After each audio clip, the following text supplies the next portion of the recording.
जय श्री हरि भक्तों। आशा करती हूँ आप सभी अच्छे होंगे। तो आज सठ तिला एकादशी के बारे में बात करेंगे। हिंदू कैलेंडर के अनुसार हर वर्ष माघ मास के कृष्ण पक्ष में आने वाली एकादशी को सठ तिला एकादशी के नाम से जाना जाता है। सठ तिला एकादशी के दिन श्री हरि विष्णु की पूजा अर्चना की जाती है। हमारी मान्यताएं कहती है कि यह तिथि मनुष्य को मृत्यु के बाद वैकुंठ धाम में स्थान दिलाने में सहायक होती है। इसीलिए सठ तिला एकादशी पर व्रत करने और भगवान विष्णु का ध्यान करने का बहुत महात्म्य माना गया है।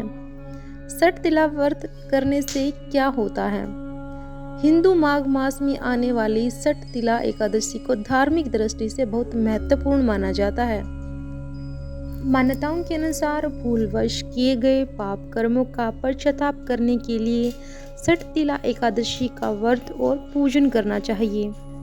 इसके साथ ही वे लोग जो वर्ष भर किसी भी तरह का दान पुण्य और पूजा करने में असमर्थ होते हैं, वे सठ तिला एकादशी की पूजा करते हैं। जीवन भगवान विष्णु जी की कृपा पाने के लिए और मृत्यु के बाद विष्णु जी की शरण में जाने के लिए सठ तिला एकादशी की विधिवत पूजा की जाती है।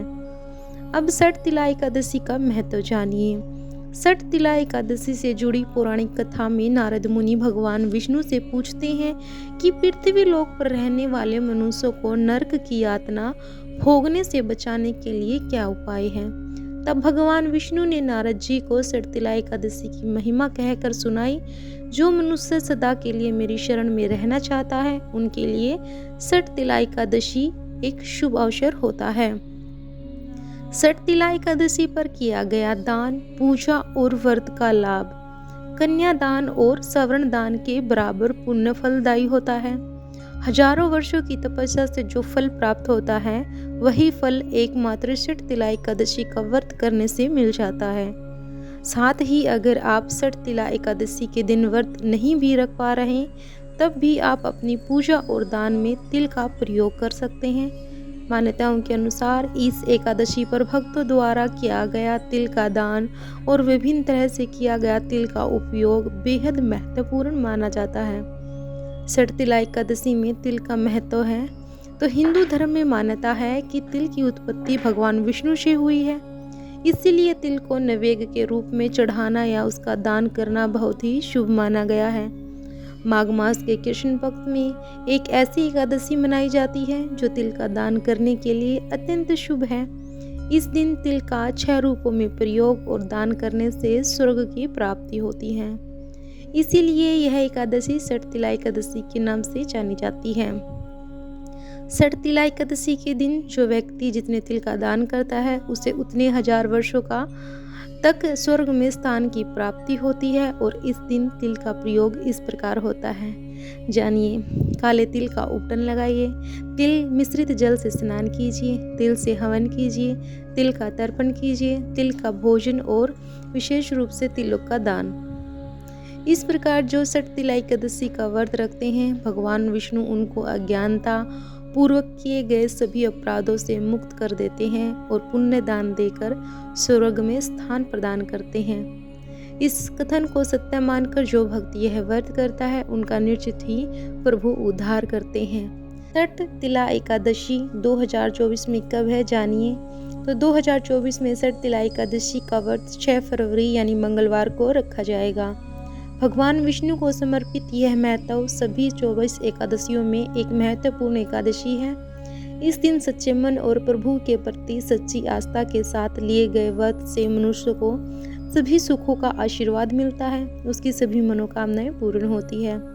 शुभ मुहूर्त जान लीजिए। एकादशी तिथि प्रारंभ होती है 5 फरवरी 2024 को शाम 5:24 से।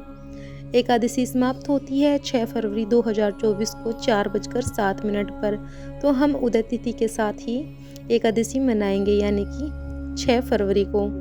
7 फरवरी को पारण यानी व्रत तोड़ने का समय सुबह 6:38 से सुबह 8:52 तक। पारण तिथि के दिन द्वादशी समाप्त होने का समय दोपहर 2:02 तक है। सटतिला एकादशी व्रत की पूजा विधि जान लीजिए। इस दिन प्रातःकाल में उठकर तिल का उपटन लगाएं, जल में तिल डालकर स्नान करें, नित्य कर्मों से निर्वित होकर व्रत का संकल्प लें। सटतिला एकादशी का व्रत निर्जला और फलाहारी या जलीय व्रत रखा जा सकता है। पूजन के लिए एक चौकी पर विष्णु जी की प्रतिमा स्थापित करें। सबसे पहले जल, अक्षत, फूल अर्पित कर हल्दी का तिलक करें। फिर 5 मुट्ठी तिल लेकर 108 बार ओम नमो भगवते वासुदेवाय इस मंत्र का जाप करें। भगवान को धूप, दीप, नैवेद्य अर्पित करें। आज की एकादशी व्रत की कथा का पाठन यानी कि श्रवण करें। पूजन के अंत में आरती करें। उसके बाद प्रसाद ग्रहण करके दिन भर यथाशक्ति व्रत रखें। दूसरे दिन ब्राह्मण को भोजन खिलाएं जिसमें तिल के पदार्थ भी शामिल हों, और फिर दक्षिणा और तिल का दान करें और शुभ मुहूर्त में व्रत का पारण करें। यह जानकारी आपको कैसी लगी कमेंट में जरूर बताएं। जय श्री हरि जरूर लिखें।